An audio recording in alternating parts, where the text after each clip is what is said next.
Further remarks? The good member from the 4th District, Representative Schmidt. Thank you, Mr. Speaker. And I'm also asking for a no on this piece of legislation. We've been dealing with this and working on this piece of legislation for the last 4 months as it's moved forward from committee to the floor and conference committee as well.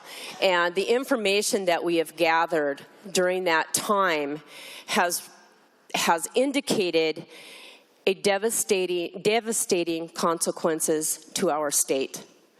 When we look at the difference, just when this bill was in the House and we passed the amendment for 4 weeks, we had calculations from ESD and one of our bigger employers in the state. We got a calculation to see what the difference between 4 weeks of unemployment and 6 weeks. For that large employer that has 15,000 employees that will be negotiating in this next year, the difference between 4 and 6 weeks is $35 million. That's how much more it's going to cost to pay the unemployment claims during that particular time. This is going to, that business will lose almost $200 million on a 6-week strike. This is a manufacturer in the state of Washington that employs Washington citizens. It also has contracts with vendors and other contractors, and this will be devastating to our state. I want to come back to the only way that we need employees in our state is to have employers.